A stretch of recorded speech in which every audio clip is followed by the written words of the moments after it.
ओम शांति।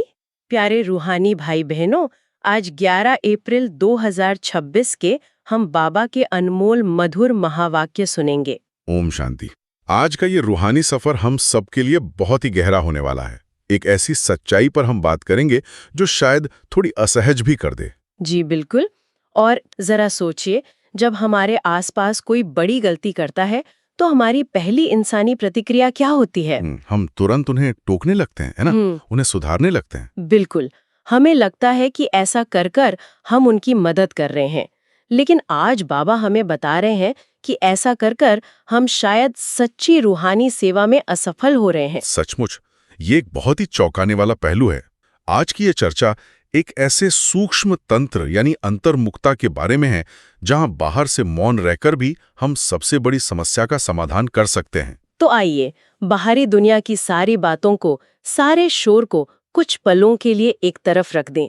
अपने मन को एकाग्र करें। जी, अपनी भ्रिकुटी के मध्य में चमकते हुए उस दिव्य सितारे को महसूस करें। हम सभी अत्यंत शांत स्वरूप आत्माएं हैं। परमपिता शिव बाबा की असीम प्यार भरी किरणें हम पर लगातार बरस रही हैं। इसी आत्मिक स्थिति में, इसी गर्माहट में आज के इस रूहानी सफर की शुरुआत करते हैं। तो चलिए अपने मन को उसी गहराई में टिकाते हुए आज के इन दिव्य महावाक्यों को अपने भीतर उतरने देते हैं। सबसे पहले बाबा के मीठे महावाक्य सुनते हैं जो आज के दिन का सार हैं। शिव बाबा कहते हैं, अंतर्मुखी बच्चे, ज्ञान रूप अवस्था में रहकर इन महावाक्यों को धारण करो, तब अपना और अन्य आत्माओं का कल्याण कर सकेंगे। वाह, इस पंक्ति में बाबा ने एक बहुत बड़ा इशारा दिया है। अक्सर हम ज्ञान को सिर्फ सुनते हैं, है ना? जी हाँ, और हम अपने रोजमर्रा के काम कर रहे होते हैं। लेकिन यहाँ बाबा केवल सुनने की बात नहीं कर रहे हैं। बिल्कुल नहीं, बाबा ज्ञान रूप अवस्था में रहने को कह रहे हैं। तो व्यावहारिक रूप से इस अवस्था में आने का क्या तंत्र है? मतलब इसकी कार्य प्रणाली को अगर हम समझें तो ये एक स्पंज की तरह है। हाँ, स्पंज। जी, अगर कोई स्पंज पहले से ही गंदे पानी से यानी दुनिया की व्यर्थ बातों और चिंताओं से भरा हुआ है, तो वो ज्ञान के साफ पानी को कैसे सोखेगा? बिल्कुल नहीं सोख सकता। अंतर्मुखता वह प्रक्रिया है जहां हम उस स्पंज को निचोड़कर खाली करते हैं। क्या बात है! जब मन बाहरी आवाजों से खाली होता है, तभी वह महावाक्यों को अपने भीतर सोखकर ज्ञान रूप बन सकता है। ये उदाहरण इसे बहुत स्पष्ट कर देता है। यानी जब हम सचमुच अंतर्मुखी होते हैं, तभी बाबा के शब्द हमारे अवचेतन मन तक, हमारे सबकॉन्शियस तक पहुंचते हैं। जी, और जब वे इतनी गहराई में जाते हैं, तभी हमारे संस्कारों में असली परिवर्तन आता है। बिना इस गहरी अंतर्मुखता के हम चाहे कितने भी साल ज्ञान सुन लें, ना हमारा अपना कल्याण होगा, ना दूसरों का। सही कहा आपने। इसलिए आज पूरे दिन हमें ये स्वचिंतन करना है। आप सब चेक करें, क्या मैं मुरली सुनते समय या कोई भी कर्म करते समय सचमुच अंतर्मुखी हूँ? क्या मेरे भीतर वो खामोशी है जो ज्ञान को धारण करने के लिए जरूरी है? ये शांत और एकाग्र स्थिति ही हमारे पुरुषार्थ की असली नींव है। बिल्कुल। और इसी अंतर्मुखता का सबसे बड़ा परीक्षण तब होता है जब हम दूसरों के संपर्क में आते हैं, जो हमें आज के प्रश्न और उत्तर की ओर ले जाता है। जी, बाबा ने पूछा है, सर्वोत्तम सच्ची सर्विस कौन सी है? यथार्थ सर्विस का सूक्ष्म और महीन राज क्या है? आप सभी सुनने वाले भाई बहन एक पल के लिए ठहरें और खुद से पूछें, सच्ची सेवा क्या है? हम दिन भर स्थूल रूप से बहुत सेवा करते हैं ना? जी, लेकिन बाबा यहाँ किसी बहुत ही सूक्ष्म राज की ओर इशारा कर रहे हैं। बिल्कुल। बाबा का उत्तर बहुत ही गहरा है।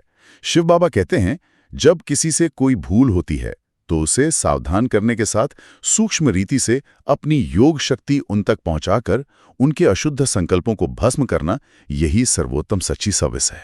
वाह! साथ साथ अपने ऊपर भी अटेंशन देना, मनसा में भी कोई अशुद्ध संकल्प उत्पन्न न हो, इसमें खुद भी सावधान रहना और दूसरों प्रति ऐसी दिव्य सर्विस करना, यही सर्विस का सूक्ष्म और महीन राज है।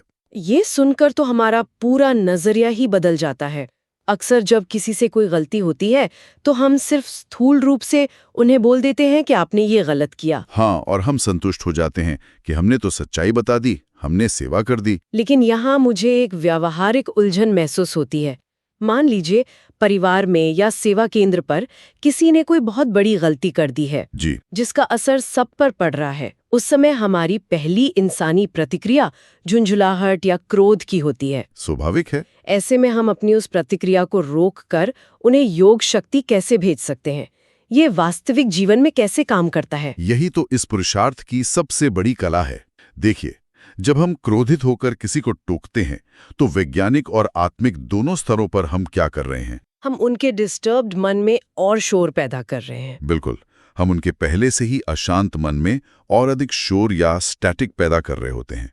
वे अपने बचाव में या अपराध बोध के कारण आपकी सही बात भी नहीं सुन पाते। जी, लेकिन जब आप योग शक्ति का इस्तेमाल करते हैं तो वो एक नॉइज कैंसलिंग हेडफोन की तरह काम करता है। यानी सबसे पहले हमें अपनी मनसा को शांत करना है, अपनी खुद की ऊर्जा को लीक होने से बचाना है। सही कहा। अगर हम किसी की गलती देखकर अंदर ही अंदर चिड़चिड़े हो रहे हैं तो हम खुद भी उसी अशुद्ध ऊर्जा का हिस्सा बन गए ना। बिल्कुल, जब आप शांत होकर अपनी शुद्ध वाइब्रेशन उन तक पहुंचाते हैं तो आप पानी से आग बुझा रहे होते हैं, न कि आग में और आग डाल रहे होते हैं। क्या बात है। यही कारण है कि बाबा इसे सर्विस का सबसे सूक्ष्म और महीन राज कहते हैं। बिना बोले केवल अपनी शक्तिशाली और शांत मनसा से दूसरों के व्यर्थ संकल्पों को भस्म करना। यह हम सभी के लिए एक बहुत बड़ा अभ्यास है। आज से जब भी कोई हमारे सामने गलती करे तो हमारी पहली प्रतिक्रिया शब्दों की नहीं होनी चाहिए जी, बल्कि शुभ भावना और योग शक्ति की होनी चाहिए। इसी शांत अवस्था की गहराई को समझाते हुए बाबा हमें आज की मुख्य शिक्षाओं में अंतर्मुखता के विज्ञान को स्पष्ट करते हैं। पहली शिक्षा में बाबा कहते हैं, हर एक पुरुषार्थी बच्चे को पहले अंतर्मुख अवस्था अवश्य धारण करनी है। अंतर्मुखता में बड़ा ही कल्याण समाया हुआ है। इस अवस्था से ही अचल, स्थिर, धैर्यवत, निर्मांचित इत्यादि दैवी गुणों की धारणा हो सकती है। हम अंतर्मुखी शब्द इतनी बार सुनते हैं कि कई बार ये सिर्फ एक शब्द ही बनकर रह जाता है। बिल्कुल। लेकिन इसके पीछे का तर्क क्या है? अंतर्मुखता से ही अचल और स्थिर अवस्था क्यों आती है? इसे हम एक गहरे महासागर के उदाहरण से बहुत अच्छी तरह समझ सकते हैं। अच्छा, कैसे? देखिए, महासागर की सतह पर हमेशा तूफान होते हैं, लहरें उठती हैं, बाहर का बहुत शोर होता है।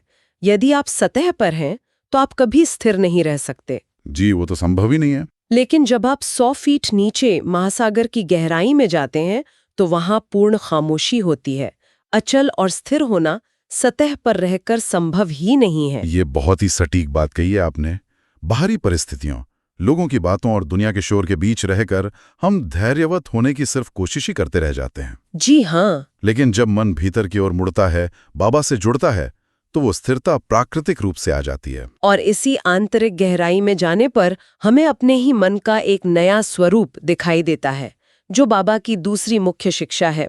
बाबा इस स्वरूप को स्पष्ट करते हुए कहते हैं, आपका ये मन मंदिर सदृश है। मन एक मंदिर है। जी, जैसे मंदिर से सदैव खुशबू आती है, ऐसे मन मंदिर जब पवित्र बनता है तो संकल्प भी पवित्र इमर्ज होते हैं। मन को एक मंदिर कहना, ये कितनी पवित्र और शक्तिशाली अनुभूति है। बिल्कुल। जब हम किसी स्थूल मंदिर में जाते हैं तो वहां का वातावरण हमें स्वतः ही शांत कर देता है। वहां कोई भी अशुद्ध चीज नहीं होती। शिव बाबा आगे ये भी कहते हैं, जैसे मंदिर में सिर्फ पवित्र देवी देवताओं के ही चित्र रखे जाते हैं, न कि दैत्यों के। ऐसे तुम बच्चे अपने मन व दिल रूपी मंदिर को सर्व ईश्वरीय गुणों की मूर्तियों से सजा दो। वे गुण हैं निर्मोह, निर्लोभ, निर्भय, धैर्यवत, निरहंकार इत्यादि। ये हमारे लिए एक बहुत गहरी चेकिंग है। जी। अगर मेरा मन एक मंदिर है तो मुझे देखना होगा कि मैंने इस मंदिर के अंदर किन मूर्तियों को स्थापित कर रखा है। क्या कहीं अनजाने में मैंने भविष्य के डर, किसी रिश्ते के प्रति कड़वाहट या अपने अहंकार रूपी दैत्यों की मूर्तियां तो नहीं सजा रखी? ये आत्मनिरीक्षण बहुत जरूरी है। हम भौतिक मंदिर की तो रोज सफाई करते हैं, लेकिन क्या हम अपने इस मन रूपी मंदिर से व्यर्थ और नकारात्मक संकल्पों के कचरे को योग की अग्नि से रोज भस्म कर रहे हैं? सोचने वाली बात है। जब तक हम इस मंदिर को निर्मोह और निर्भयता से नहीं सजाएंगे, तब तक यहाँ से पवित्र संकल्पों की खुशबू कैसे आएगी? एकदम सही। लेकिन इस मंदिर की सफाई तभी हो सकती है जब हम इस मंदिर का मालिकाना हक बाबा को दे दें, जो हमें तीसरी शिक्षा और एक बहुत ही महत्वपूर्ण सिद्धांत की ओर ले जाता है, स्वाहा होना। जी। बाबा कहते हैं, जिस घड़ी आप कहते हो कि मैं तन मन धन सहित यज्ञ में स्वाहा अर्थात अर्पण हो मर चुका, उस घड़ी से लेकर अपना कुछ भी नहीं रहता। उसमें भी पहले तन मन को संपूर्ण रीति से सर्विस में लगाना है। स्वाहा यानी सर्वस्वर्पण। लेकिन यह सिर्फ एक शब्द नहीं है ना? नहीं, ये एक गहरी मनोवैज्ञानिक स्थिति है। बिल्कुल। जब हमने कह दिया कि मेरा तन मन धन सब बाबा का है, तो फिर चिंता किस बात की? यही तो सबसे बड़ा संघर्ष है। हम स्वाहा तो कह देते हैं, लेकिन हमारी चिंताएं और डर वापस आ जाते हैं। ऐसा होता है। ऐसा क्यों होता है? हम व्यवहारिक रूप से अपने मन को कैसे अर्पण करें?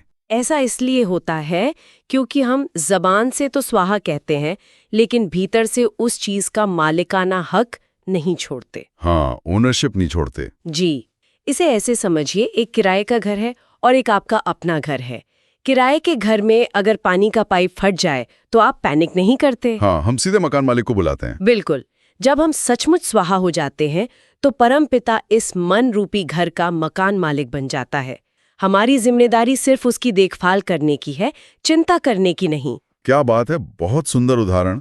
जब मेरा कुछ रहा ही नहीं तो मेरा मन अशुद्ध संकल्पों की तरफ दौड़ ही नहीं सकता। जी। जब मैं और मेरा का भाव खत्म हो जाता है तो मन स्वतः ही ईश्वरीय मन बन जाता है और सारे विकल्प शांत हो जाते हैं। और जब हम ये सब कुछ बाबा को सौंप देते हैं तो बाबा एक बहुत ही प्यारे माली के रूप में हमारे इस मन रूपी बगीचे पर काम करना शुरू करते हैं। चौथी शिक्षा में बाबा कहते हैं, फूल को वैल्यूएबल बनाने अर्थ माली को कांटों से निकालना ही पड़ता है। सर्विस की। ये नजरिया बहुत ही अद्भुत है, लेकिन उतना ही मुश्किल भी है। जी। आइए यथार्थवादी बने। जब कोई माली यानी कोई व्यक्ति हमें हमारी गलती बताता है, हमें सावधानी देता है, तो हमारे अहंकार को चोट लगती है। स्वाभाविक है। वह हमें माली का प्यार कम और एक हमला ज्यादा महसूस होता है। ऐसा क्यों? यह हमारे अहंकार का सुरक्षा तंत्र है, हमारा डिफेंस मैकेनिज्म है। लेकिन अगर हम एक सर्जन का उदाहरण लें। सर्जन का? जी।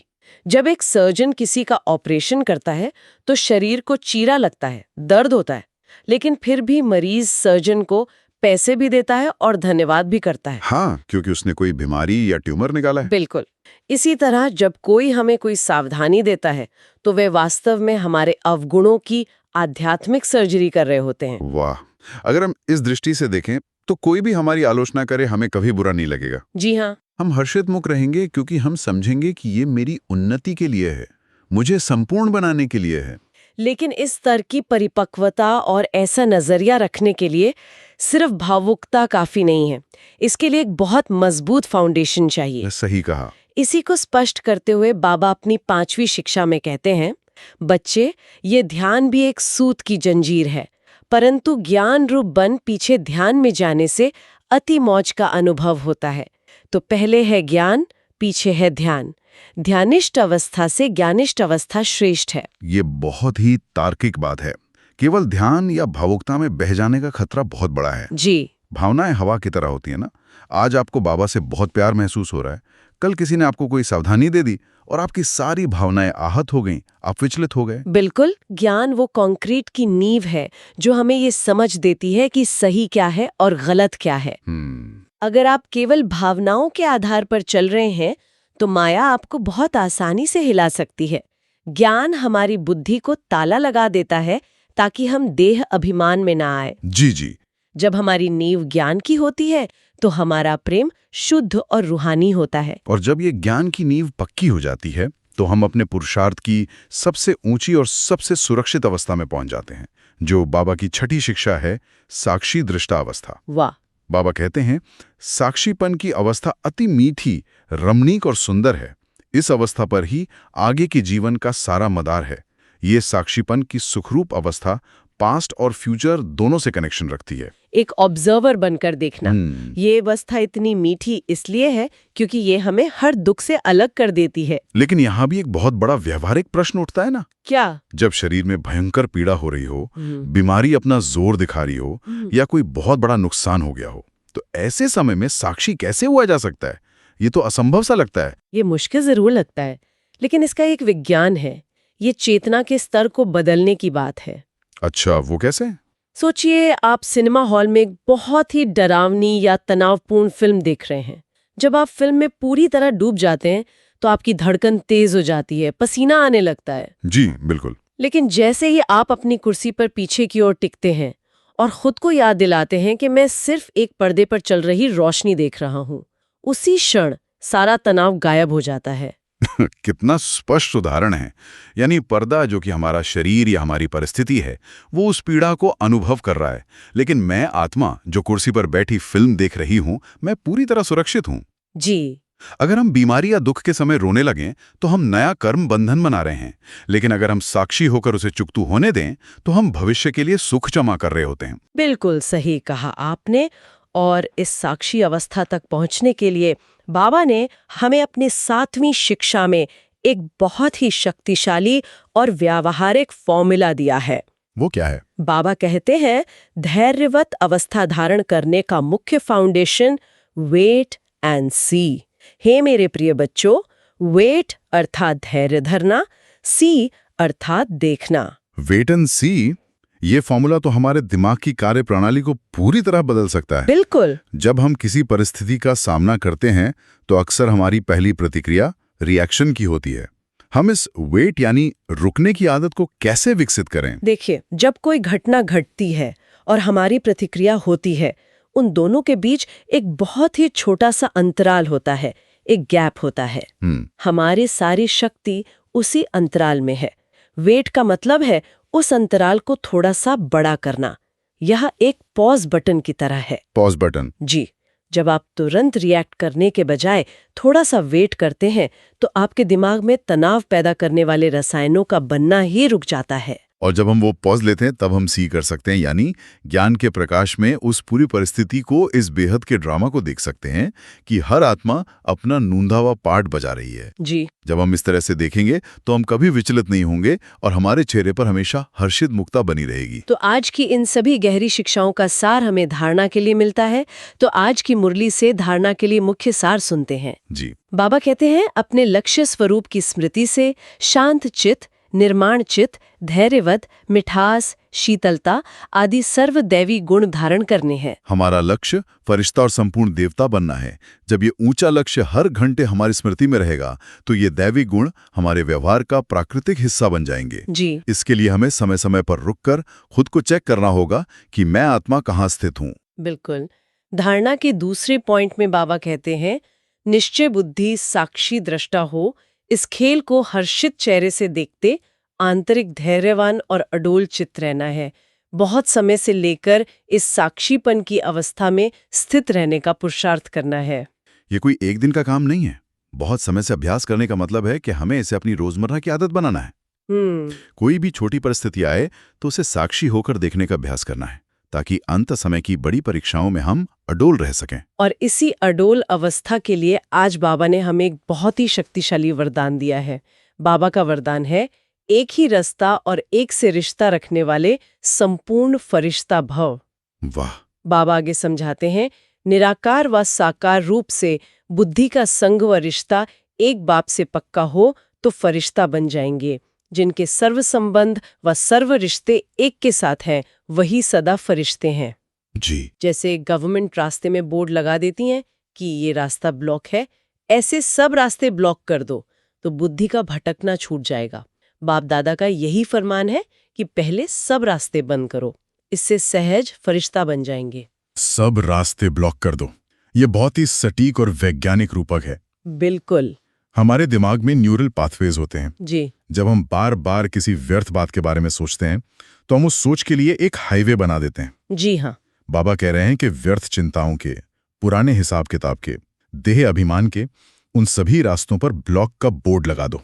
यहाँ ये स्पष्ट करना बहुत जरूरी है कि बाबा हमारे भौतिक कर्तव्यों को ब्लॉक करने के लिए नहीं कह रहे हैं। हाँ, ये समझना अहम है। बाबा हमारी बुद्धि के भटकने वाले रास्तों को ब्लॉक करने की बात कर रहे हैं। जब हमारी बुद्धि सिर्फ एक ही रास्ते यानी बाबा की तरफ जाएगी तो हम स्वतः ही फरिश्ता स्थिति का अनुभव करेंगे। फरिश्ता यानी जिसका इस पुरानी दुनिया से कोई मानसिक रिश्ता ना हो। और इस फरिश्ता स्थिति को बनाए रखने के लिए, माया से बचने के लिए बाबा ने आज का स्लोगन दिया है। शिव बाबा कहते हैं, सदा सेवा के उमंग उत्साह में रहना, यही माया से सेफ्टी का साधन है। सेवा का उमंग उत्साह हमारी आध्यात्मिक इम्यूनिटी की तरह काम करता है ना? जी। जब आपका शरीर किसी बीमारी से लड़ रहा होता है तो उसका पूरा ध्यान उस वायरस को खत्म करने में होता है। उसी तरह जब हमारी बुद्धि विश्व कल्याण की सेवा में दूसरों को सुख देने में व्यस्त रहती है तो माया को वार करने की जगह ही नहीं मिलती। हाँ, इस स्लोगन को दिन भर में एक इनर स्विच की तरह इस्तेमाल कर सकते हैं। Inner switch? जी, जब भी ट्रैफिक कंट्रोल का समय हो या लगे कि मन भारी हो रहा है तो तुरंत अपने विचारों को स्विच करके सेवा की ओर मोड़ दें। सोचें कि मैं आत्मा सारे विश्व को शांति के वाइब्रेशन दे रही हूँ। बहुत ही सुंदर अभ्यास है ये। और आज बाबा ने अव्यक्त इशारे में भी एक बहुत ही सुंदर संतुलन की बात की है। जी, बाबा कहते हैं, महान बनने के लिए मधुरता और नम्रता का गुण धारण करो। आपका बोल और स्वरूप दोनों साथ साथ हों। बोल स्पष्ट भी हो, उसमें स्नेह भी हो, नम्रता और मधुरता भी हो, सत्यता भी हो लेकिन स्वरूप की नम्रता भी हो, निर्भय हो लेकिन बोल मर्यादा के अंदर हो। जब इन दोनों बातों का बैलेंस हो तब कमाल दिखाई देगी। सत्यता और नम्रता का ये बैलेंस बहुत ही सूक्ष्म है। कई बार हम सोचते हैं कि मैं तो सच बोल रहा हूँ और सच बोलने के नाम पर हम बहुत कठोर हो जाते हैं। दूसरी तरफ नम्रता के नाम पर हम कई बार सच बोलने से डर जाते हैं। बिल्कुल। सत्य जब बिना प्यार और नम्रता के बोला जाता है तो वो एक तलवार की तरह होता है जो दूसरों को घायल कर देता है। जी। लेकिन जब सत्य के साथ मधुरता मिल जाती है तो वो एक सर्जन के स्कैल्पल की तरह काम करता है जो बीमारी तो निकालता है लेकिन प्यार के साथ। यही वो कमाल है जो हमें अपने व्यवहार में लानी है। तो आइए अब कुछ पलों के लिए इन सभी दिव्य शिक्षाओं को, इस गहरी समझ को अपने भीतर गहराई तक उतारें। हम 5 विशेष स्वमानों का अभ्यास करेंगे। अपने मन को बिल्कुल एकाग्र और शांत कर लें। जी। पहला स्वमान, अपने भीतर गहराई में उतरें और महसूस करें, मैं अंतर्मुखी शांत स्वरूप आत्मा हूँ। आप अनुभव करें कि बाहर की दुनिया का सारा शोर शांत हो चुका है। महासागर की गहराइयों की तरह मैं अपने भीतर एक असीम खामोशी में स्थित हूँ। मैं अंतर्मुखी शांत स्वरूप आत्मा हूँ। बिल्कुल शांत। दूसरा स्वमान, अपने अवचेतन मन को देखें। मेरा मन एक पवित्र मंदिर है। इस मंदिर में केवल ईश्वरीय गुणों की निर्भयता और निर्मोह की मूर्तियां स्थापित हैं। यहाँ कोई भी अशुद्ध चीज नहीं है। मेरे संकल्पों से पवित्रता की खुशबू आ रही है। मेरा मन एक पवित्र मंदिर है। तीसरा स्वमन, पूरी तरह से मुक्त महसूस करें खुद को। मैं सर्वत्यागी यज्ञ में पूर्ण स्वाहा आत्मा हूँ। मैंने अपने इस मन रूपी घर का पूरा अधिकार परमात्मा को दे दिया है। मेरा अपना कुछ भी नहीं। मैं पूर्ण रूप से बेफिक्र हूँ। मैं सिर्फ एक ट्रस्टी हूँ। मैं सर्वत्यागी पूर्ण स्वाहा आत्मा हूँ। चौथा स्वमान, अपने आप को इस ड्रामा से अलग एक ऊंचे पहाड़ पर देखें। मैं साक्षी दृष्टा निश्चय बुद्धि आत्मा हूँ। जो कुछ भी हो रहा है वो एक स्क्रीन पर चल रहा है। मैं आत्मा पूरी तरह सुरक्षित हूँ, अडोर हूँ। मैं हर परिस्थिति को एक खेल की तरह देख रहा हूँ। मैं साक्षी दृष्टा निश्चय बुद्धि आत्मा हूँ। और अंतिम स्वमान, महसूस करें अपने उस दिव्य प्रकाश के शरीर को। मैं एक बाप से रिश्ता रखने वाली फरिश्ता आत्मा हूँ। मैंने अपनी बुद्धि के भटकने के सारे रास्ते ब्लॉक कर दिए हैं। मेरा सीधा कनेक्शन सिर्फ परमधाम से, मेरे शिव बाबा से है। मैं एक हल्का उड़ता हुआ फरिश्ता हूँ। मैं एक बाप से रिश्ता रखने वाली फरिश्ता आत्मा हूँ। ओम शांति। आज की ये रूहानी चर्चा सचमुच एक आत्मिक उड़ान थी। हमने गहराई से समझा कि कैसे अंतर्मुखता सिर्फ खामोश रहना नहीं, बल्कि मन को स्पंज की तरह खाली करना है। जी, और कैसे बिना बोले अपनी शुद्ध मनसा से हम सच्ची सेवा कर सकते हैं। बिल्कुल। अपने मन रूपी मंदिर को स्वाहा करके चिंता मुक्त होना और वेट एंड सी के फॉर्मूले से एक फिल्म देखने वाले की तरह साक्षी होकर जीवन के इस ड्रामा का आनंद लेना, ये सब आज हमने बहुत गहराई से महसूस किया। ये पुरुषार्थ हमारे पूरे जीवन को बदल सकता है। आप सभी प्यारे रूहानी भाई बहनों से हमारा हृदय से आग्रह है कि बाबा की इस असीम ज्ञान गंगा से, इन सूक्ष्म धारणाओं से रोज जुड़ने के लिए इस चैनल को सब्सक्राइब जरूर करें, ताकि बाबा की श्रीमत का हर गहरा राज, हर एक रूहानी इशारा रोज सुबह आपके पुरुषार्थ को एक नई दिशा दे सके। कल फिर मिलेंगे बाबा के कुछ और अनमोल महावाक्यों की गहराई में जाने के लिए। तब तक अपने मन रूपी मंदिर को बाबा की याद से रोशन रखें और हर परिस्थिति में साक्षी रहें। अच्छा, ओम शांति।